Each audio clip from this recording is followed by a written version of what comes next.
Good day. For those of you who do not know us, we're the instructional staff for ECE 150. Professors Hiran Patel and Werner Dietl, and Douglas Harder. In this topic, we will describe inheritance. In this lesson, we will describe the need for reusing code and reiterate why this is useful. We will discuss the idea of reusing a class using inheritance. We will describe how to derive a new class from a given base class. We will describe the implementation details for this. We will discuss overriding, and we will introduce the keywords virtual, override, and protected.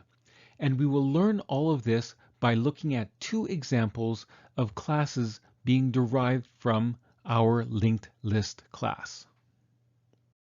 Now, up until this point in the course, we've stressed very often the need to reuse code.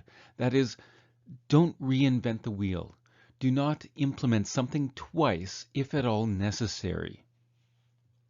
Now, when authoring a function or a member function, we avoided repeated implementations by authoring and then subsequently calling additional helper functions or helper member functions. Now, what do we do, however, if two classes are exceptionally similar? Specifically, what happens if one class is an extension of an existing class? For example, suppose that you're authoring code for an embedded system where memory is at a premium. You'd like to author a few variations on linked list. For example, you'd like to implement one version of linked list that has no bells and whistles, just a pointer to the list head. However, other applications may require you to call the size member function very often. Now you'll remember that in the no bells and whistles version of size, we had to walk through the entire linked list and count how many nodes there were.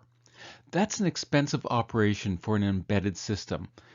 If we just included a list size member variable, now calculating the size is just returning that member variable.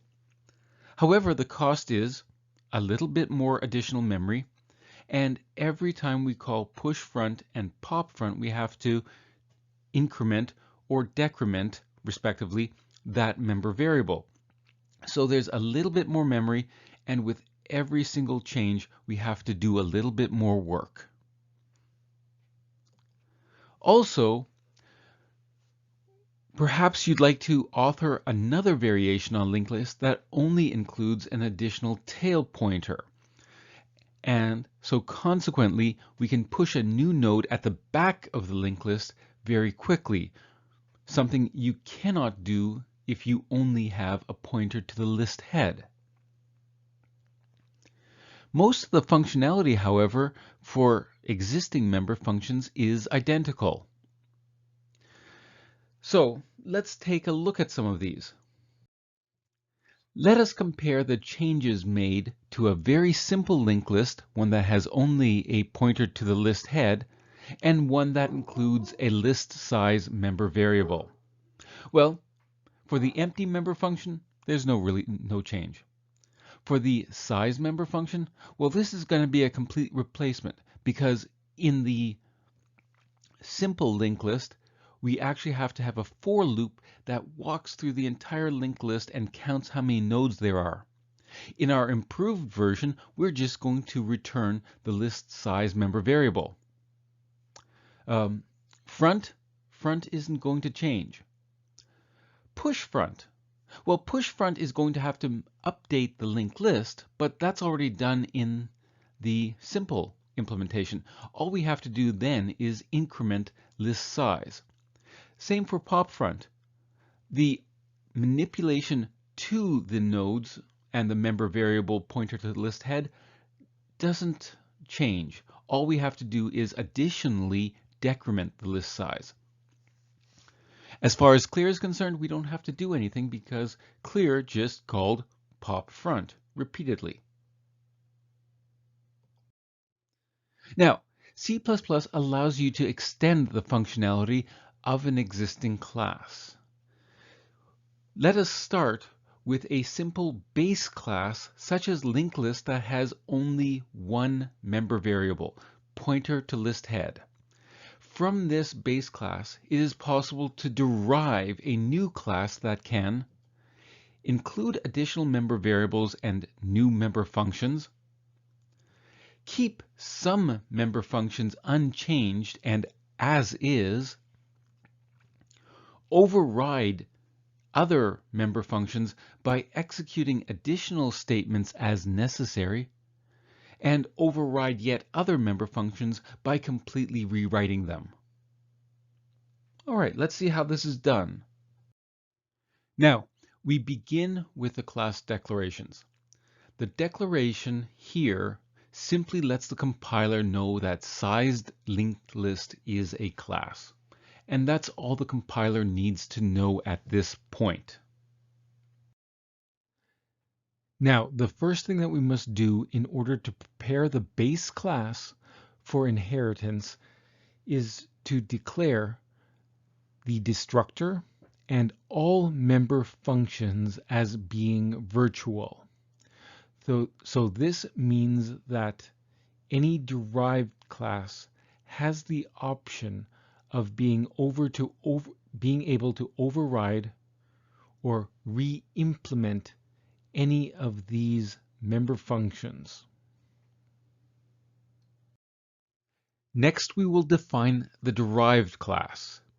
So we begin by, in the name of the class, we include after it a colon with the class we are deriving from declared as being public. Now, at this point, we aren't going to discuss why the public keyword must be there, but for the purposes of this course, we are simply going to always indicate that the base class is public. So, derived class, name, colon, public, base class name. We will also then add any new appropriate member variables as necessary. So in the sized linked list class, we have a member variable called list size. We only have to redeclare functions that we wish to change. And so we will need to change the size function, push front, and push pop front. Again, we redeclare them as being virtual, but also we will let the compiler know that we intend to override these functions. So the keyword override simply says to the compiler, this function should exist in the base class, and we will be implementing a new version of this function. Now, in this particular example, we are not introducing any new member functions. However, if we wanted to, we could do so as well, declaring them virtual. Now, in defining the constructor for our derived class, the very first statement that is being initialized is to call the constructor of the base class. Now, in this case, the constructor of the base class does not take any arguments, but if necessary, we could actually call the constructor with appropriate arguments if needed.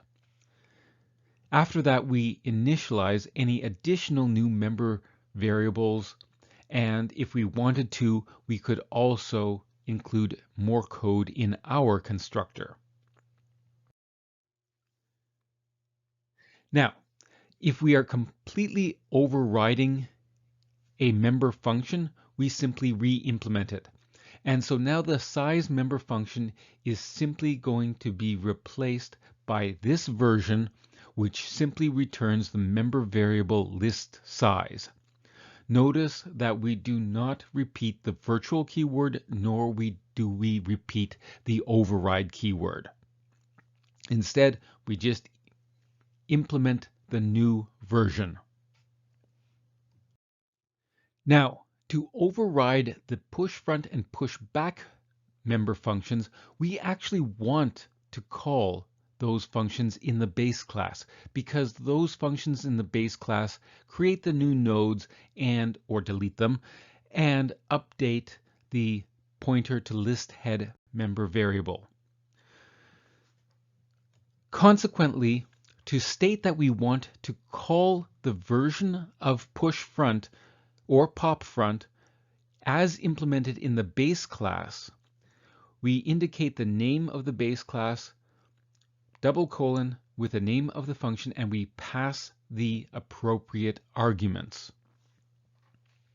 Having done so, we now either increment or decrement the list size member variable. So we have reduced the amount of work that we need to do at this point.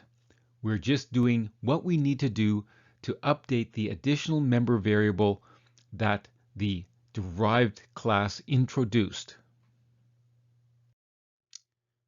We can now use this new class. So here alongside our new class is also an instance of this old class. Slow is declared to be of class linked list, whereas fast is of class sized linked list. We will push 1001 nodes onto each of these linked lists, and then we will print the size of each. Now, as you'd expect, the output should be the same. The only difference is to calculate the size of the original linked list, we had to walk through the entire linked list before we knew how many objects there were. However, for the fast implementation, all we did was return the list size member variable. Now, you may be wondering, is this actually working? After all, our example doesn't demonstrate that a different size function is being called. Now, what you could do is you could time each of them, and you'd notice that the sized linked list call to size is actually faster. Alternatively, what you could also do is put print statements in each member function.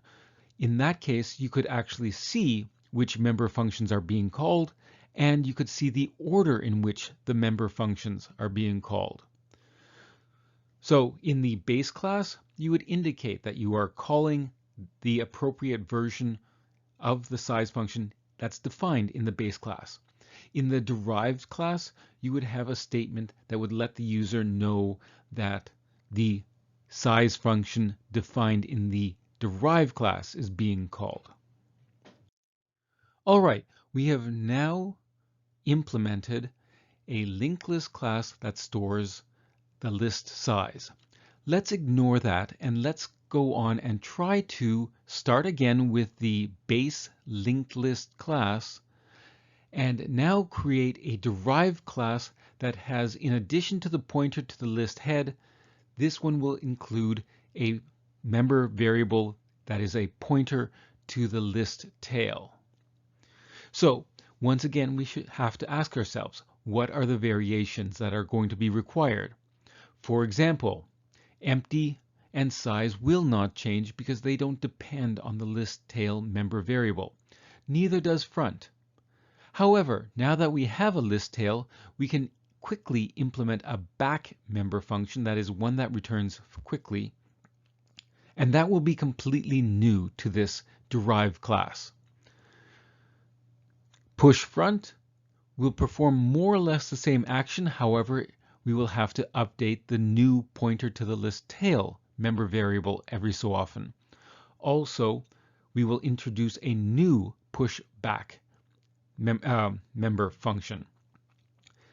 Pop front, again, as before, the base class does most of the work, but we may have to, under certain circumstances, update the pointer to list tail. Once again, the clear function is implemented in terms of, while not empty, pop front. So if we've already updated the other member functions, we don't have to worry about updating clear.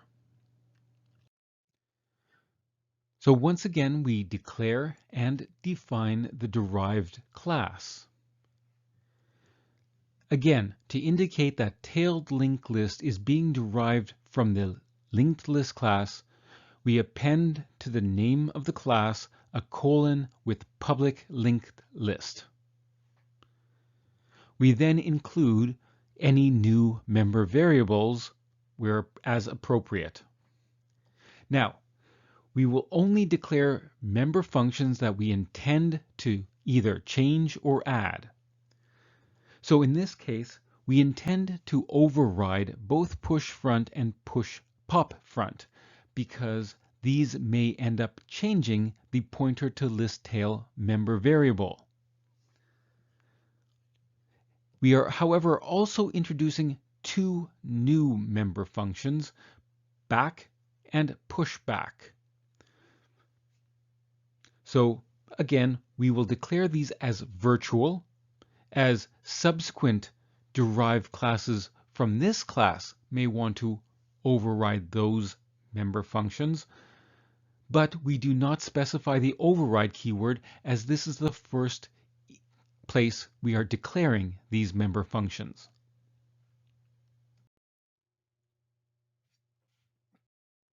Next, we're going to implement our two new member functions. So here we see the implementation of back. If the list is not empty, we will return whatever value is stored in the node pointed to by pointer to list tail. Otherwise, we throw an exception as appropriate.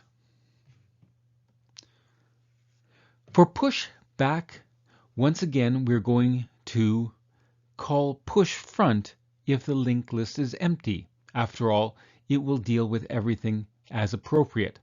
Now, interestingly enough, push front here will call the push front version of this class, not of the base class. Otherwise, if it's not empty, we will just modify the tail node appropriately to add a new node to the end of this linked list, just like we did previously. Now, as far as push front and pop front, we actually do want to call the version of these functions as defined in the base class. However, once those functions are called, we will need to ensure that the pointer to list tail, the member variable we just introduced, is correctly synchronized. So in push front, the first thing we will do is we will call the version of the function in the base class. So the name of the base class, linked list, and push front with the new value. This will create a new node appropriately initialized and assign the pointer to list head the address of that new node. However, now that we're done, we have to update the pointer to list tail if necessary. Now, if you go back to our implementation before, you saw that the only time that we needed to update the pointer to list tail was when the list was initially empty when push front was called. So in this case, we can check if the list was initially empty if pointer to list tail is still assigned the value null pointer. If that's the case, then we will assign to pointer to list tail the address stored in pointer to list head, which was just updated inside the call to the base class's push front member function. The same goes for pop front.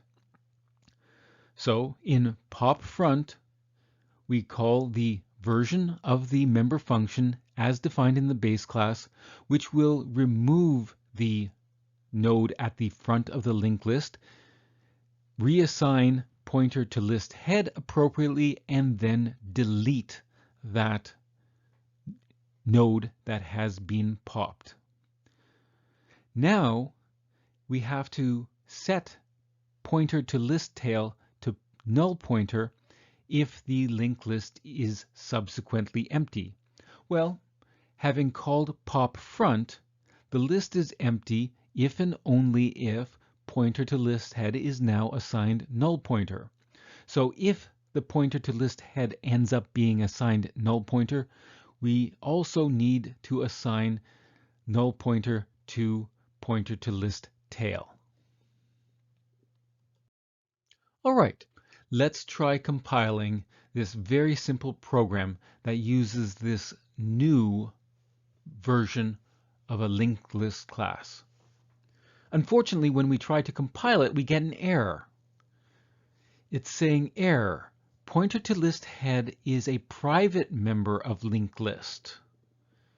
And it indicates where it is declared private.